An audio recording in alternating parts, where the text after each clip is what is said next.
Hello everybody, welcome back to my channel. I hope you're doing well today. I just wanted to give a very quick thank you to everybody who has left comments and shown support to my channel. It really means a lot to me, and especially to readers whom it may concern. Kevin To reads, Joshua Crebo, as well as Book Chat with Pat, who especially gave me a very warm welcome into BookTube. That being said, I'm so excited to make more videos for you all, and yeah, just leave a comment if you want, and yeah, I'm very happy to chat with you all, and I'm so excited whenever I see a new comment. So yep, before I ramble too much, let's get right into the video. So there are two books which I read recently, and both of them were by Edith Wharton, that being The House of Mirth and The Custom of the Country, both of which I really enjoyed reading. The House of Mirth is about a woman who tries to make a name for herself, but because of her circumstances and decisions that she makes, she ends up spiraling down the pecking order of her peers' eyes and starts to descend in her reputation. So in that sense, it's a pretty depressing read, especially the ending.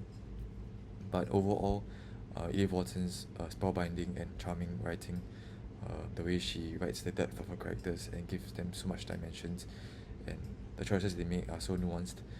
I really enjoyed the book for how layered it was, and especially the characters of Lily Butt, who is the main character. She has a lot of dilemmas in her life, what to choose, whether to choose love or money, power over passion. And if you're into that sort of book and you enjoy early American society, I highly recommend this book. Although it may be a slow burner, it is still a very engaging book to delve yourself into, especially with Edith Wharton's writing. However, it's a bit depressing, so be warned about that. And I would recommend you to go into it with an open mind, and understanding where certain characters come from and why certain things end up how they did. Because when I first completed The House of Mirth, I was a little sad and a bit depressed. But when I started to think about it, it was a very good saying of what how true how real life works, and this is how it would happen in real life, and it's a realistic approach to that story. The second book, however, is I would say I enjoyed it very much still. I mean, I enjoy all of Edith Wharton's writing so far, but the Custom of the Country is a very infuriating book to read, in my opinion, especially in regards to the main character, who is very spoiled and childish, and she really gets on my nerves sometimes. She uses people. She is constantly wanting more, even though she has everything that anybody could possibly want, and she's always envying other people for having things that she doesn't have. And when she doesn't get what she wants, she acts like a very spoiled person. I mean, um, she's a very despicable person, and you will start to hate her by the end of the book. And by the end of the book, it didn't end the way I wanted it to. But then again, I noticed that is a theme in Edith Wharton's book, is to have the endings play out realistically rather than what the reader wants it to be. In that sense, it subverted my expectations a bit, but also gave me a sense of, okay, yep, this is actually what will happen, and it's a good commentary about society as a whole. But nonetheless, I really enjoyed both books. The House of Mirth more so, but both books were so engaging and well written, especially some of the humorous passages and the characters. You really start to get a feel for, these people can, like, it feels like you can talk to them in real life because they're so real and so fleshed out for me. And yeah, the layering of each story and character was so spellbinding, and I loved each and every sentence that I read. Those in terms of the writing, but in terms of the plot, you already know my thoughts about it. But nonetheless, it's still exceptionally well written, and I recommend anybody to read Edith Wharton. And I'm excited to get into her short stories and her other writings as well. For the books I'm reading right now, I'm reading Underland by Robert Macfarlane. This is a very celebrated author. He's a nature writer, I would say, and he writes all about nature and the environment, climate change, stuff like that. So this book is Underland, which you can tell from the title is about everything but the underground. So from cave systems to the catacombs of France, to ice caves to underground labs, he details all his experiences with very unique people and what they say, and his like what happens during his trips to all these places in France, in the Nordic countries. And it's such a fascinating read because he really makes the book very engaging. His writing style is very deep and musical and poetical. Uh, Poetical, is that a word? Yeah, but it is very transfixing, and you start to study his passages, and it blooms in your head. Like you really can tell what he's trying to convey to you through his writing. And this book also has some illustrations and drawings, and whenever books include those kind of illustrations, I'm really excited to see them, because to me they add a certain layer, an additional layer to the book, and it supplements your mind with the descriptions. So it's such a great book, and I'm so excited to get into his other books. The Old Ways, Landmarks is all about the geography and the nature of the earth. And yeah, so it is an epic about exploration of Earth's underworlds as it exists in myth, literature, memory, and the land itself. At once ancient and urgent, this book will change the way you see the world, and it really did change the world. Change the way I see the world, and it's very educational. And yeah, it is Underland by Robert Macfarlane.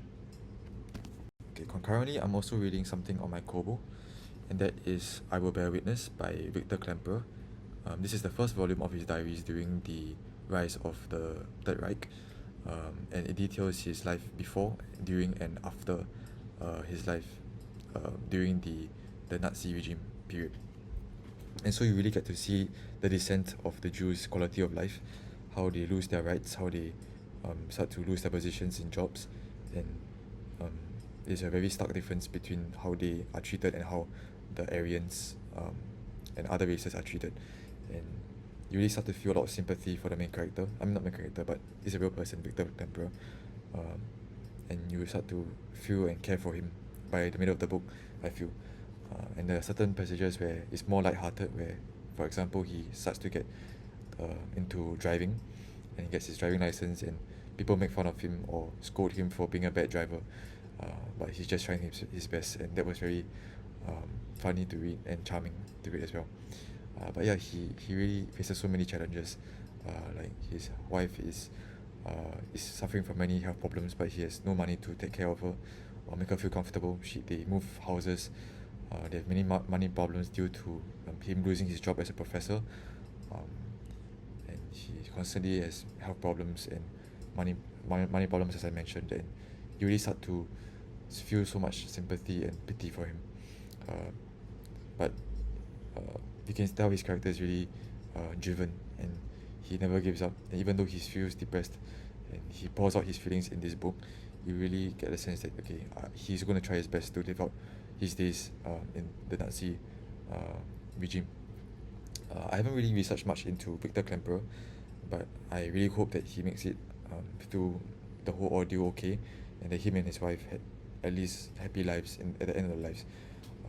But yeah, if you really want a book that really has a personal touch to it, rather than reading about it in like a historical book, for instance, this is a very different perspective into how German Jew would live his everyday life, and it's literally his personal thoughts as well, and none of it was altered, and he didn't know that it was going to be published only after he published it. But he wrote this with the intention of just writing down his true feelings, and with no intention to publish it.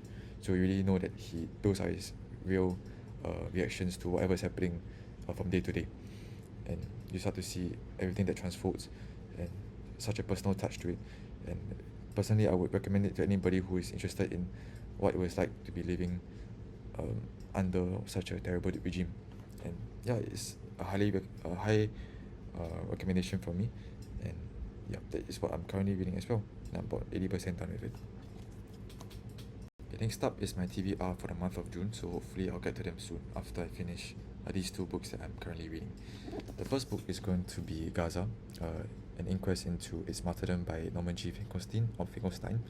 I found out about this author through a YouTube video, and I researched about him, and apparently this book is a very insightful book into the Palestinian people. And to me, the Palestinian people they evoke so much sympathy for me, and I want to do more than just witness it, but also learn more about how they live, and hopefully support them through other means as well. But this came really highly recommended, and it was very well reviewed. So I'll get to this soon, and I'll report back my thoughts on it. And yeah, so this is a book about Gaza by Norman G. Finkelstein. Next is a book in the Western canon, and that is The Odyssey by Homer. So I know a lot of you have heard about this before, but I haven't read it before, and it's translated by Emily Wilson. And I was surprised to learn that she's the first female translator to translate the Odyssey.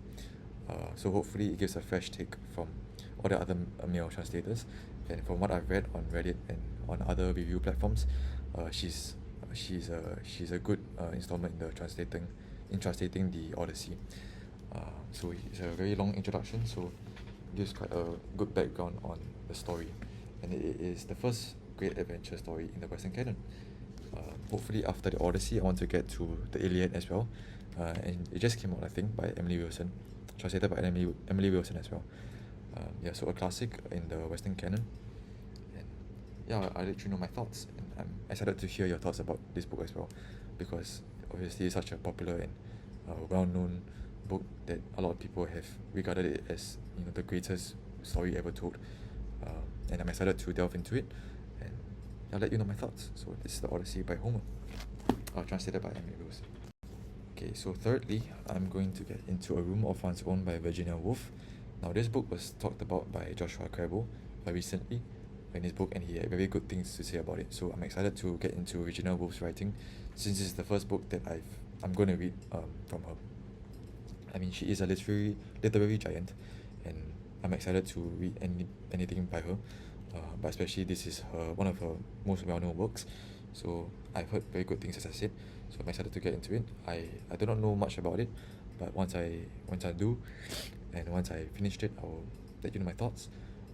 But thank you to Joshua Carroll for really chatting more about this and letting me know that he enjoyed it. So I have high hopes for it, and I hope it won't disappoint. So this is A Room of One's Own by Virginia Woolf. Okay, lastly, I hope to get to Caesar, The Life of a Colossus by Adrian Goldsworthy. This was recommended by Steve Donahue, and anything that is recommended by him, you know I have to read it someday. By the way, there are some recommendations that some of you have also told me about, and rest assured I will get to them as soon as possible. And I really appreciate all those recommendations, and you can keep them coming, because I mean, my TBR is never ending, but eventually I will get to them one day. So this is Caesar. It is the biography of one of the most well-known, if not the most well-known, Roman emperors. And personally, I have a very limited knowledge about Roman history, or history in that period in general. And I'm excited for this to be my starting point, learning about such a complex and divisive figure in history, which is Caesar. I'm excited to learn how he rose to power and how he eventually got assassinated.